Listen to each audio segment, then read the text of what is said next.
Welcome to the All Around Joe podcast, where we optimize your human performance from my personal experience as an athlete, coach, and all-around self-improvement junkie. On this edition of the All Around Joe podcast, I am talking with Josh Tapp of The Lucky Titan, or The Lucky Titan. And in this podcast, we are talking about habits, where Josh is one of the people that I go to get great ideas for new habits. His social media is on fire. I highly recommend that you follow him. And you can get all of his information on the show notes at allaroundjoe.com/247. That's allaroundjoe.com/247. So if there are any habits that you would like to improve or get rid of in your life and hear some fun conversation, you should definitely tune into this podcast, because it was a fun one for me to chat about coaching, chat about habits, chat about all kinds of good stuff that you can take away. So without further ado, here we are with Josh Tapp. What's up, Josh? How's it going today? Dude, so pumped to be here. Glad to be on here. Yeah, I'm excited to chat with you today and see where this conversation goes. You never know with us, man. It could go anywhere. First question, where are you located? So we are in the beautiful mountains of Idaho. So a lot of people don't even know we exist as a state, but we love it up here. And we'd prefer to keep it that way, that nobody knows, because it's just this paradise up here. You know all about that if you're a skier. Oh my gosh.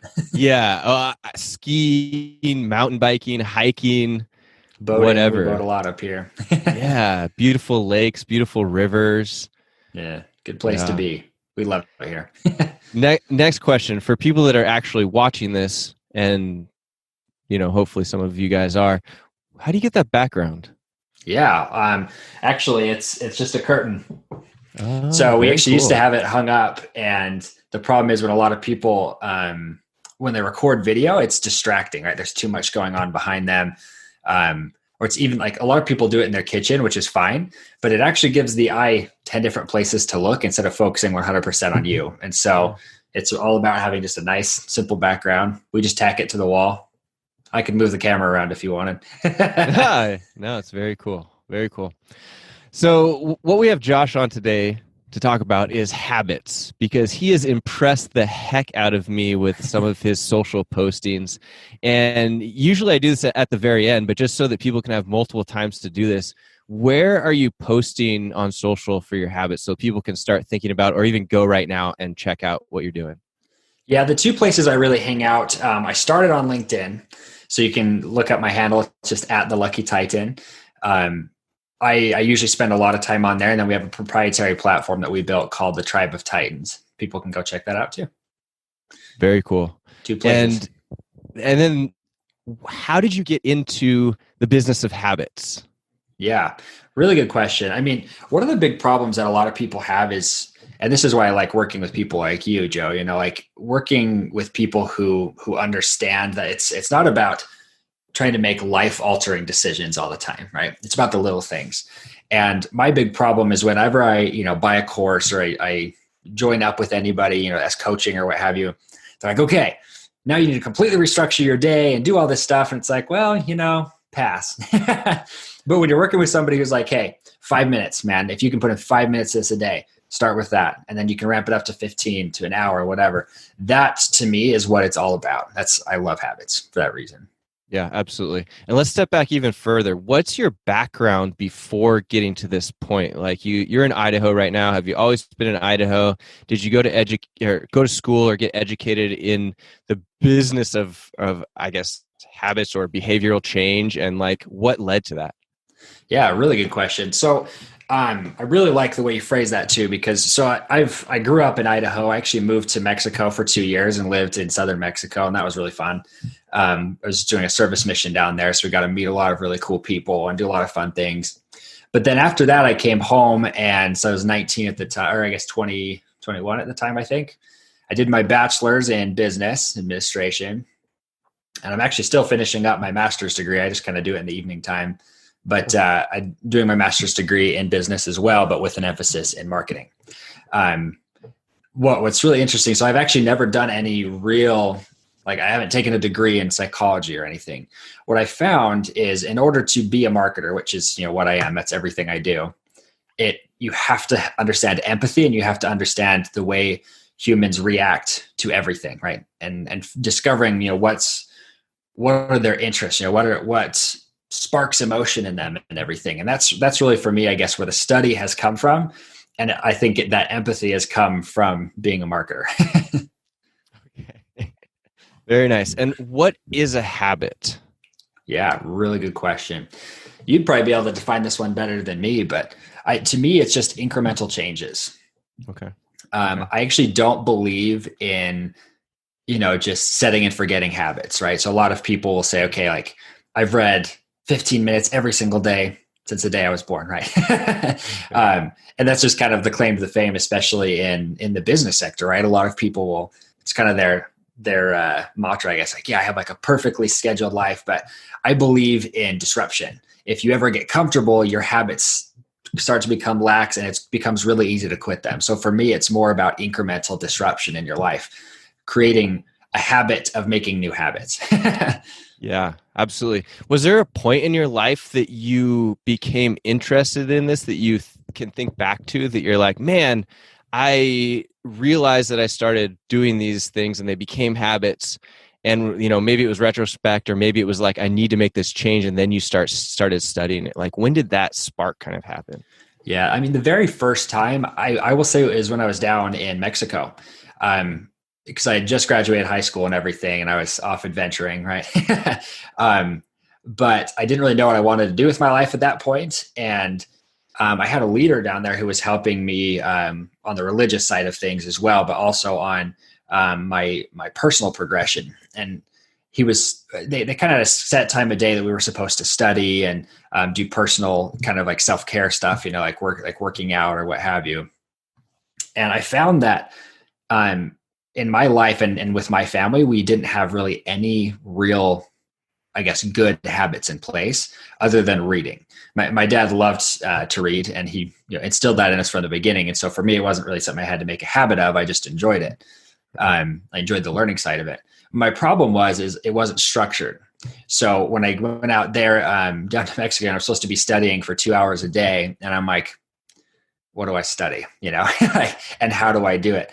And I sat down with a leader of mine, and he kind of walked me through, hey, I want you to build this schedule. He's like, if you can implement these specific habits, you'll start to see a change. And for me, I realized how much more I was learning. And I said, hey, how can I apply this to every other area of my life? Working in the business sector, or in my salesmanship, or I guess just communicating with people, speaking in front of people. That was, I think, like you said, like really when the spark ignited for me when it came to habits in general. Okay. And what was the system that you learned, or that worked for you specifically? Yeah, the number one thing that I've learned is anchoring things. Working out is a great example of this. So when it comes to working out, if you're like, okay, I'm going to work out 2 hours a day, right? And you don't set a schedule for it, you just say, I'm just going to find a time during the day, you'll miss all the time. But if you say, okay, right before dinner, so I have to eat dinner at 6 and I get off work at 5, I have 1 hour in between then and I'm blowing on TV anyways, you anchor it to that. And for me, it's actually been better to anchor it to something I already did. So for example, something that I do every single day, my wife and I usually sit down and just kind of hang out, just the two of us before dinner, right? And so I anchored it to that. I said, okay, every single day we have this ritual. We sit down, we kind of debrief each other on the day, and just something we've been doing. We've only been married 3 years, but something that we do together. And then if you anchor it to that, so I said, okay, that's going to happen no matter what, right? So it's like brushing your teeth, right? You're like, okay, I'm already going to be brushing my teeth. I might as well do some stretches or some meditation right after I brush my teeth, right? And that concept has helped me in that way. I don't ever have to forget. I don't have to set reminders on my phone because I'm a very forgetful person. You can ask my wife. I'm very, very forgetful. And so if I can anchor it to things, that really helps me in creating those habits. That's super interesting. Do you have any other examples that either you use or that you've heard of people using as far as anchors, just so that like I get what you're saying, and I would like to see if we can find some things that people are like, oh yeah, I do that in my life as well. That would be then, where I could put in a workout, where I could put in some reading, where I could put in I'm just looking for some examples. Yeah. One of the easiest ones is meals, right? You always do meals, right? You're always going to be brushing. Well, hopefully you're always brushing your teeth, right?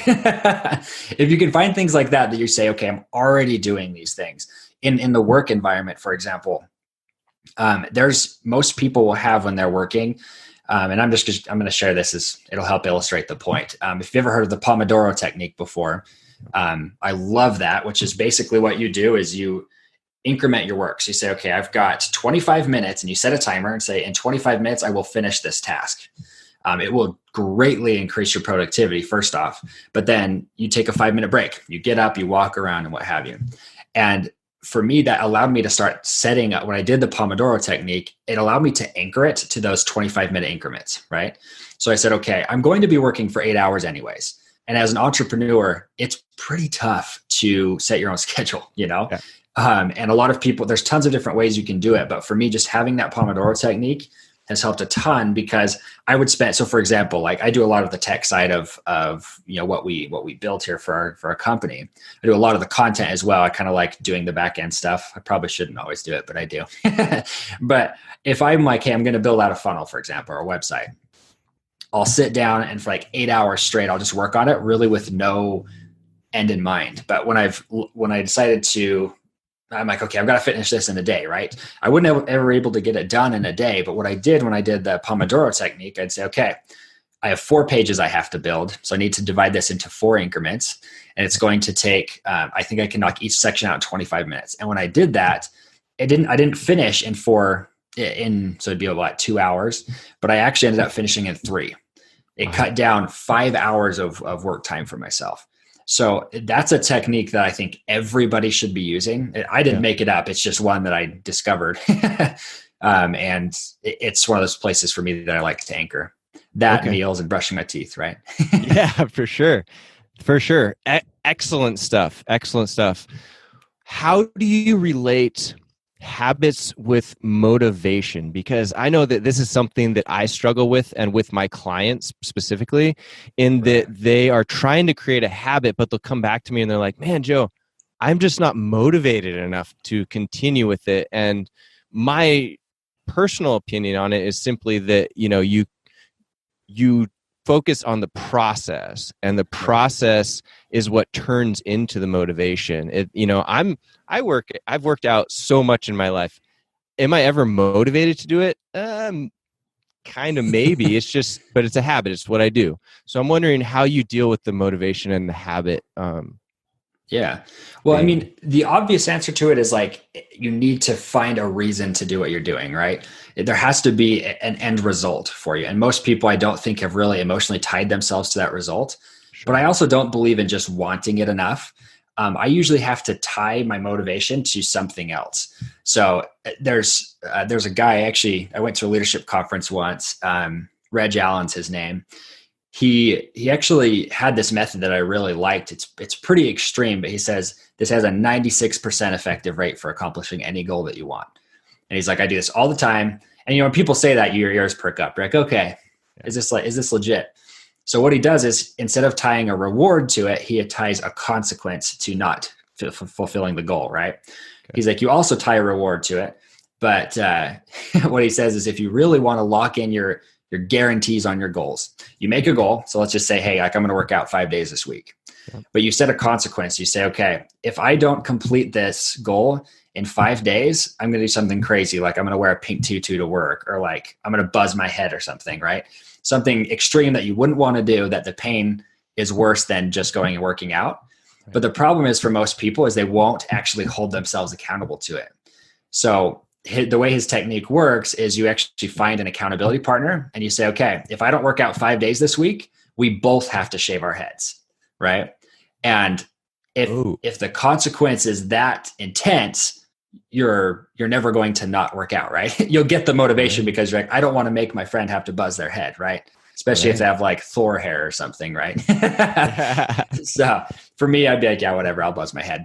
But if you have like other people, it's tying a consequence that way. But for myself, so for working out, especially because you're in this space, right? In the fitness space, one of the things that I found for myself, I don't like in-home workouts. I just don't. I cannot get the motivation for them. So when I went and bought some dumbbells, some one of those, what are they called? The ones you can adjust the weight. I can't remember what they're called. I know what you're talking about. Yeah, you can just adjust. It's like one dumbbell, but you can keep adjusting the weight. And just getting that in my house made it feel less like an in-home workout. And I started doing it more, weirdly enough. Oh. But the last thing that I found with the working out for myself is I actually got a gym membership where they had, you could get a massage anytime you wanted to. So for me, the motivation was like, man, every day I'm like, I could use a massage. Right. So what I'll do is I will go work out because I want a massage, and I'll never miss because I'm like, hey, I'm going to work out and it's going to feel awesome to get that massage afterwards. And that's, anchoring it to things like that, right? Saying, okay, I have this motivation because I don't have to fight myself on it because I really, truly want what's on the other side of it. Right. Yeah. Yeah. I had a friend who he did the same thing, except he would eat a donut every time he would go work out, which kind of defeats the purpose. But it was pretty funny because he got the motivation. He went and he actually got pretty ripped off of he would go every day, and he's like, I love donuts. So he'd get a donut every day after his workout. Craziest thing. Yeah. We could argue about why, or have a conversation, I should say, about why that would be, the best time for you to have the donut if you're going to have it anyway. Right. And that's where I'm like, I'm sure you've got I'm not the fitness guy by any means, but it's just it's funny because it's just what works for you, right? You have to be creative about it. Half the problem, and we're using fitness as an example, but when you're creating habits of anything, one of the ones that a lot of people have a hard time with is reading, right? Reading is absolutely essential. But the problem that people have is that I just can't get myself to open a book, right? I can't ever get myself to sit down and open a book. There's certain people who they will actually learn more auditorily. So sure. I'm one of those people. I can sit down and read and I can retain a lot, but I'll retain 10 times as much if I just listen to a podcast or I listen to an audiobook. And I think if you'll adjust your life to that, like saying, okay, what is the best for me? You don't have to be, Steve Jobs or these people, or Bill Gates, who reads like 7 books a day, right? Like you don't have to be that person, right? You have to find what works for you and realize, okay, everything that you do towards a goal is good for you, right? If you're pursuing it, even if you don't hit your goal, it's more than you would have done without it, right? So That was my super long-winded answer, but there we go. I love long-winded answers. So that was great. What do you do if somebody, or if you're trying to just take off a little bite of that particular goal? How small do you set that up for someone? Like, let's say a workout example and then a reading example. Would it be just like going out and doing a couple of squats or burpees, and you're just like, all right, cool, we're anchoring it for that particular day?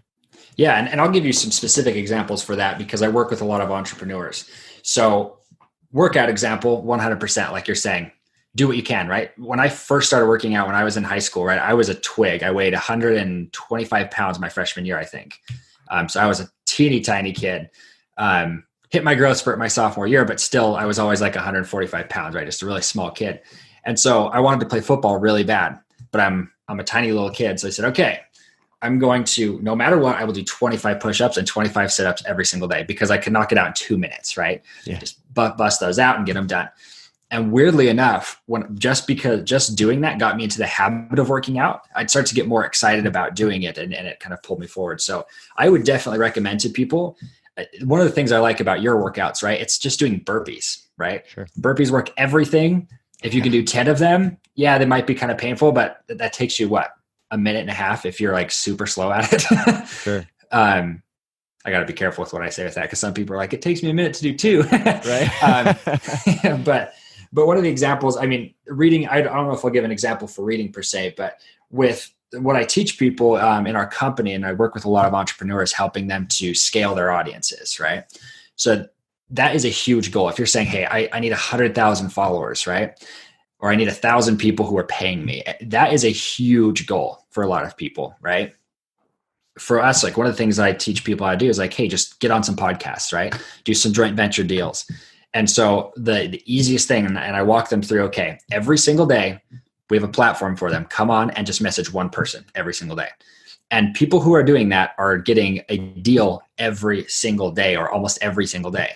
And there you go, right? Like you're setting yourself up to win. It took you maybe a minute to get on there, send a message, call it a day, right?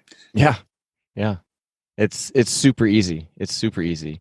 What do you do when you get people that are like, they tell you that they want that thing, but they still are not doing it? As a coach, I have this is a selfish question. Yeah. No, this is a good one. So I don't coach people on fitness, but I mean, when I coach them on business, a lot of what's funny is I've literally had somebody, they handed me $5,000 and said, "Hey, can you coach me?" I said, "Yep, let's do it." We did a month of coaching. Every single week we did a call, and every single week he'd set the exact same goal. I wouldn't do it.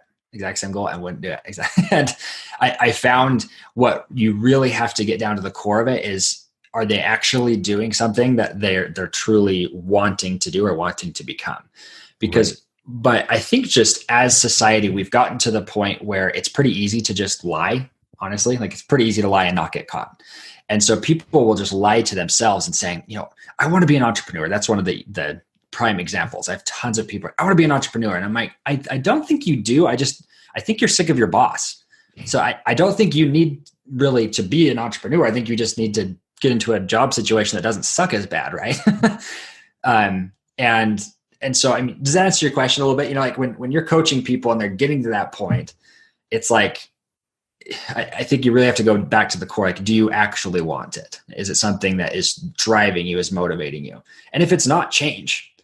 I mean, and you might disagree with me on this, and I'm sorry if this is a little bit controversial, but it's like everybody thinks you have to be fit and you have to be healthy, right? But if that's not something you truly want with your life, don't do it. But I'm going to tell you, you're going to want it if you start doing it. So yeah. And you're going to start wanting it if you go down the road of something actually happening to you that scares you enough, I guess, to decide that you should have focused on it. And like a stroke or getting diabetes or something. Yeah. 100%. Which is, it's an interesting conversation to go down with, whether it be fitness or entrepreneurship. But and as a coach, it's kind of hard as a coach sometimes to have the integrity to say, and I guess really just the gumption to say, "Hey, I don't think you're doing what you should be doing." Honestly, I mean, it's really hard when it's like in your case, you're probably working with some people who are like, "Hey, I want to be a bodybuilder, or I want to win this CrossFit competition," and you're like, "But do you really want it that bad?" Right. Not that they wouldn't have a coach, if they were going for that, but you're saying, hey, like if you really wanted this, what are you willing to give up, right? Will you turn off your video games for months so you can focus on working out 3 or 4 hours a day? Like what are you willing to put into it? And it's the same way with business. I've had times where we've literally had people who had a company that was worth well over $1 million a year, and they just weren't happy. They were serving the wrong audience in the wrong place. And I had to say to them, I don't think you're in the right business. I think you should change what you're doing and completely revamp what you're doing. I had somebody do that to me, and it was the best thing that ever happened to our company. Yeah, for sure. I think, absolutely. And I think that asking people those questions and even getting them to the point of thinking about it is just something that's really interesting. And I created a solo podcast earlier this morning about that, where because of this time that we're stuck at home right now, I think it's really interesting if we take the negative components out of it and just look at what people are having to do around thinking about how they spend their time and what makes them happy. Because I'm coaching a lot of people in fitness that ends up being more like life coaching right now. Yeah. And people had never thought about what made them happy before. And that now that they take away this personal interaction or the outdoors or whatnot, they're like, wow, I'm learning something about myself and motivation. And it kind of can come around to what we're talking about with habits too. They didn't realize they had a habit of going out to eat with people, 5 nights a week or something like that. And that was filling their cup. Yeah. Do you mind if I ask you a question too? Sure. This is a conversation, right? So I want to know what your thoughts are on this. How do you help people who are having bad habits, right? How do they break those bad habits? That's funny because that was the next question that I was going to ask you. Oh, really?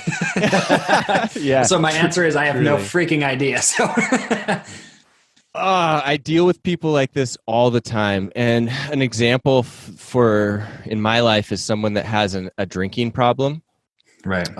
They come to me, they want to get fit.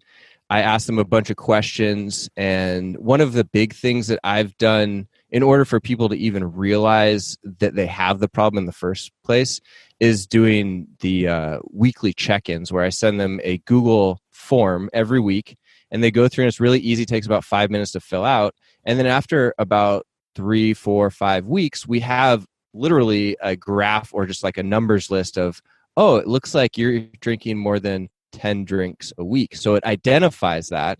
And then they can see that that's a problem first off, because a lot of times people will come in and they don't realize that it's a problem, that it's not a negative habit that they had realized, but you identify it for them. Yeah. Sometimes it works if you identify it for them. I've found sometimes it doesn't. And people are like, oh man, in the last month, I've had 40 drinks. Right. When you put it like that, it sounds a lot worse than, oh, I had 10 drinks this week. Right. So the first is trying to make them identify it. And then I think it all comes back down to what we had already talked about, at least in my opinion. You can, obviously I want to hear your opinion as well, in that once they've identified it, then we can go down like the road of, why are you doing this? Is it helping you? Do you see how it's helping you or hurting you? And giving specific examples. And I learned this from a really good friend of mine that is big into NLP, was telling me that something that works really well for him is getting people to specifically, use the word specific a lot. Let's be specific about how these drinks are helping you. Oh, it makes you feel good. Specifically, how does it make you feel? And then they have to go down that road of like, oh, it makes me feel like more relaxed and whatnot. And is that specifically like all the time? Do you feel worse or better the next day or a few hours later? Or like, how does that specifically make you feel? So then we just really dive into what that thing is doing for them, because I know it's not positive for them. Right. But we have to have them associate it with something that's not positive as well, so that when they go and, I'm like, hey, Josh, here's a beer. You're like, right. Maybe at least you're making there's something turning in your head that starts going down that road. Then once they've identified, oh yeah, maybe I shouldn't do that, then we talk about what you could do it instead, because a lot of people, especially right now, I'm finding that people are eating a lot of their vice foods because they're stressed or they don't have anything else to do. So it's like bored eating. yeah. And so stress and boredom at the same time is like this super, combination of things. So I'm having to try and reteach them to change their stresses, what they go to when they're stressed, rather than eating something or eating that chocolate that you always have when you're stressed. Maybe we go for a walk, or maybe we do a breathing exercise, or, something that we can identify the trigger before the habit is kicked in so much that we actually put it to our mouth. We're like, oh, this is happening. And then Joe said to try this instead. And that's about as far as I've gotten. Yeah. And sometimes it works and sometimes it doesn't. So there's my spiel. What do you think? Yeah, no, and you sparked some ideas. So it's good because I know for myself, I've been thinking about this a lot recently, because it's pretty, honestly, if you'll commit to it, it's pretty easy to start small habits. It really is. Yeah. I mean, stop biting your nails, right? Just put something nasty on your nails, or stop biting your nails, right? And doing something like that, right? So it's pretty easy to establish a new habit, but stopping some of these bigger habits is a lot more difficult. And like you're saying, it's about the recognition, but you can't just tell somebody about it. It's like, I've worked with people in addictions, and I've worked with people who've, had failing businesses, or, their marriage is failing, for example. And you work with a lot of these different people, and it almost always comes down to, they have a core addiction. They're either addicted to some sort of substance, or to they're like a sex addict, or they could be addicted to video gaming or TV, or honestly, reading is even one of those that people get addicted to. We've just become a society where we're so addicted to things. Social media is another one of those ones. And 9 times out of 10, when I go and I'm meeting with somebody and they're like, I don't have the time, I'm like, okay, for the next week, I want you to track every single, whenever you're doing anything.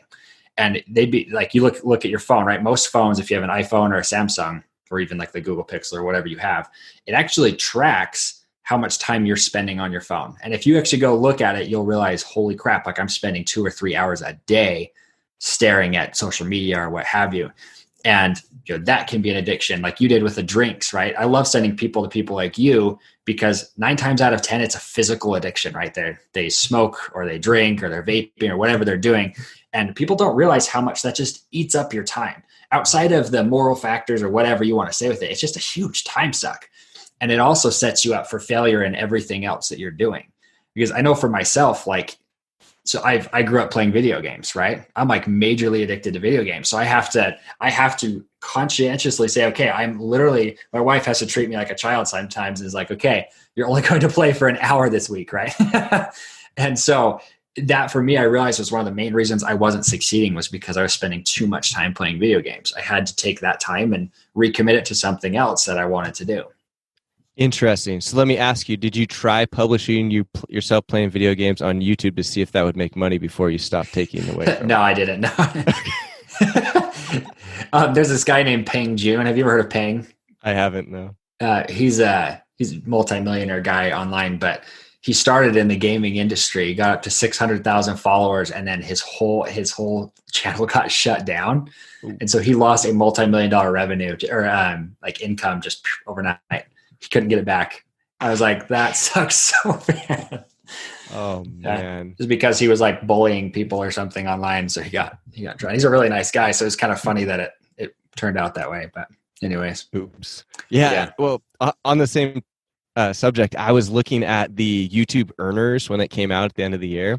Yeah. And it was amazing to see that like the top 10, most of them were kids. Yeah, they're like 12 years old. Yeah. Come on. Yeah, like, what are you guys doing? So funny to see that. And I think a lot of people are heading that direction. And you bring up a really good point with the YouTube in general, because I'm proud of kids like that, because it's like, hey, I mean, they're kind of the older crowd is like, hey, you shouldn't be spending too much time on video games. But it's like, one of the things that I believe in is you should never be a consumer of anything. You shouldn't consume social media. You shouldn't consume, video games or what have you. But if you become the producer, you can do all of those things, and then you can just get paid for it, right? Right. So it's like with video games, I mean, stream yourself or write about it or whatever you want to do. I had a friend, and this is back in, I know this is like on the video game topic, but back when there was this game called RuneScape, which is like decades old, right? He used to go and build characters and then sell them to people. And he had a way to do it so quickly that he would literally in 2 hours, while we were in high school, he was making $100 per character he sold. Wow. So he was making like $200 or like $50 an hour as a kid doing what he wanted to do. But it's because he was being a producer. It was work for him. It really wasn't play.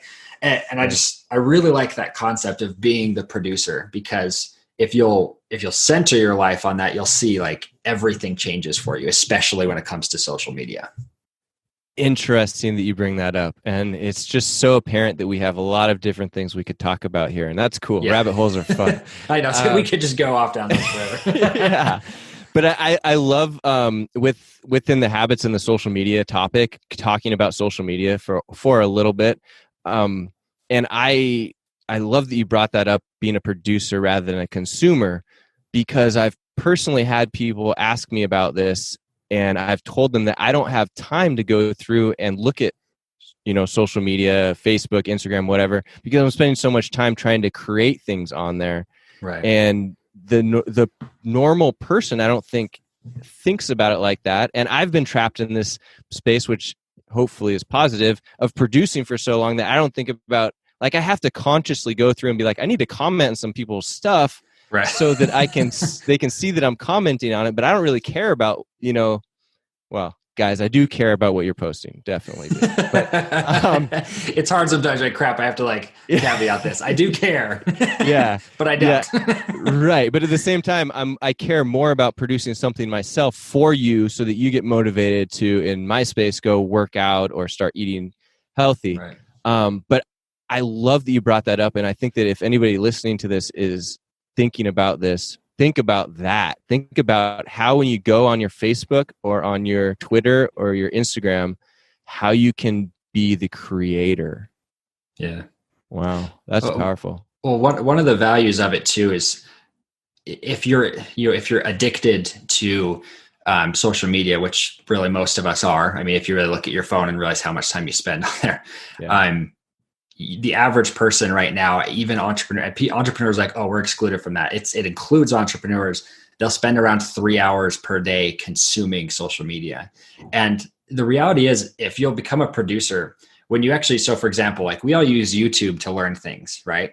So instead of going on there and going down the rabbit hole of like watching like Marvel movies, right? Like Marvel teasers, that's my rabbit hole.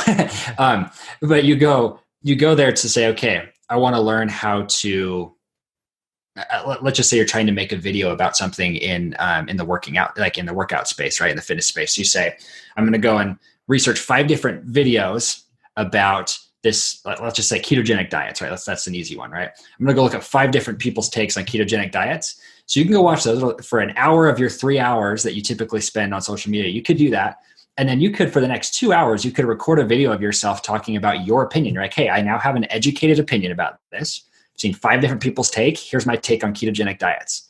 And even if you're not trying to do this for money, this is what the world needs right now, are people who go on there and actually provide true value content instead of just like, oh, here's a magical quote or here's this stupid video, right? You're providing true value to people. Dude, I love it. And you just gave me the best idea from that, because I've been stuck right now on my YouTube channel about coming up with things to create, because I'm a back end creator myself right now, where I'm creating tons of content for people that are in my program and just getting better and better and better at that. But I need to figure out where to come up with content for the people that are not in the program yet, exactly like what you just said. So thank you for that. Well, and I'm glad that, because what I recommend for because a lot of people say like, man, but will I run out of stuff to produce? How many newspapers did there used to be? How many different TV channels are there? The reason why those things exist is because people care about your opinion on it, right? Especially the people who follow you. And so you're like, hey, I'm going to do the research so you don't have to, and here's my opinion, but here's my resources, or here's my sources if you want to go check them out, right? I watched these 5 videos and this was my take on it. Yep. It's easy content. That's great. I'm going to start doing that. 5 videos, create my opinion. Dude. Or just reshare people's stories. Some of the best content creators, everybody always shares a story, but Justin Bieber, he didn't make a single original song. He became famous because he went on and when a song hit number 1, I don't even remember what they call that, right? The top 40 or whatever. I don't even really listen to music anymore. I'm so bad this way. But he would see what was number 1. He would make a cover of it that day, and then he'd post it online. And when he did that, he was the top person on YouTube for that song, above the producer of the. So in some of the cases, he would outrank the actual video with his cover of that video. And that's how he got discovered. Because then you have the keywords from the video that just went viral or was at the top. Right. And you'll write it. It rides the success of that video. So yeah, there's a YouTube hack for you, but it's applicable in any industry, right? If you're like in the workout space, you can go on and say, hey, I just listened to this podcast by this bodybuilder, loved what he said. This is what he said. And then you just give a 2-minute spiel, like your testimonial of what he talked about, saying like, hey, I agree with this. And here's why. Here's my personal story. It's easy to make content like that. So good, Josh. Man, love it, man. You're a badass, dude. I love it. Thank you. I love it. Spinning back to the habits side of things, do you have any hacks or apps or things that people can use, and that it could be tech, could be, just like things that you've seen work really quickly for certain people that, we love the word hack. So had to bring it up. Well, so there's actually, have you ever done a personality test before? Oh yeah. Yeah. So I love those things. I did one for my MBA program it's the DISC personality type, which is one of the more accurate ones. Mm-hmm. And I'm a driver, so I'll do the work, but I'm also completely airheaded, and I'm really bad with productivity. So that's why habits are really hard for me, right? So I'm the type of person, I'm like, if I had a regimented schedule, after about a month, I'm so bored, I have to switch it up, right? Certain things I'm okay with, right? Brushing your teeth, you have to do. But what I found was, for me, if I, as a person like that, I just had to find specific, tools that work for me. And there were 2 of them that I was already doing, right? So I kind of got in the habit of journaling what I was doing during the day, right? I just kind of, because I like to keep track of, okay, did I actually Like, did I actually accomplish anything today? And mine has actually always been, I can show you the opposite. I have whiteboards everywhere. This is my home office, right? So I like whiteboards because I like the checklist. So I would make a list of things that I want to do. Some people it's on their phone or what have you, but I legitimately like to write it out because there's just something that feels so good about like putting a check mark in the box saying I did that, right? Yep. But then there's two resources I recommend to people. Both of them are journals that were made by John Lee Dumas. He's a famous podcaster. One's the Freedom Journal, and then one is the Mastery Journal. Two different things. So the Mastery Journal, essentially what you do is what I said. It's like making a task list for the day, and then he uses the Pomodoro technique. And it's literally a 2-minute exercise you do in the morning and the evening within this journal to help you to master productivity, focus, and discipline, I think is what he said, in 100 days. It's a 100-day journal.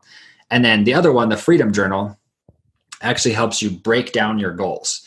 You set one large goal for the 100 days. So you could say, okay, I want to, if I'm in working out, like I want to break this benchmark, right? And you say, okay, I want to squat 220. I don't even know, right? 220 pounds or something. And you've got 50 pounds to go. Then he helps you break that goal down into bite-sized chunks, into 10-day chunks. And so you're trying to hit a goal for 10 days and then for 10 days. I love it because you can use it for anything, for any goals, but that really helped me to just align my focus when it came to goal setting and habits. That's fantastic. You said that was John Lee Dumas. Yeah. JLD, Entrepreneurs on Fire.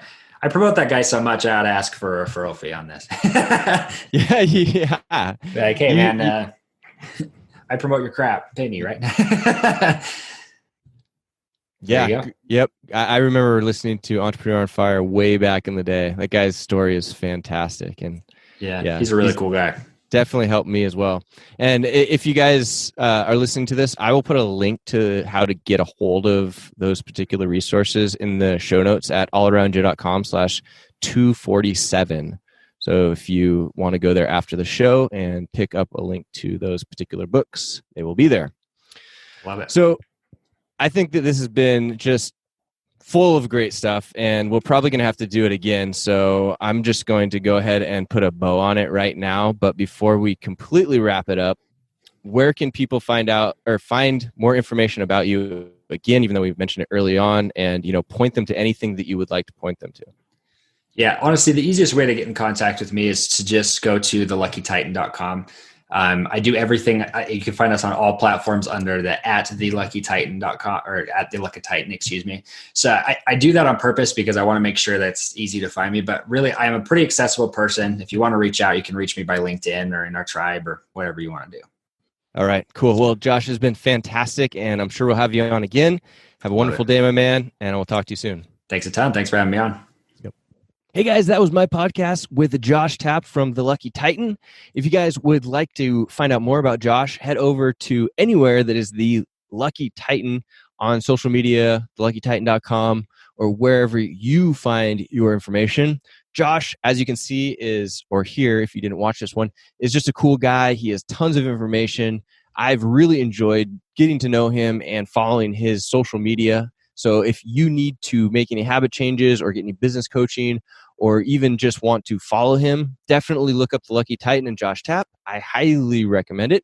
And if you'd like to get involved with the Get Better Project at all, head over to thegetbetterproject.com and we can give you 30 days for free by going to thegetbetterproject.com/30 days. So we'd love to help you in that program. And we are here for you if you need anything at all. The show notes again are at allaroundjoe.com/247, where we'll have all of the information, including The Lucky Titan and the books from John Lee Dumas that Josh recommended. So if you'd like to get to any of that stuff, allaroundjoe.com/247. All right, guys. Hope you have a great day.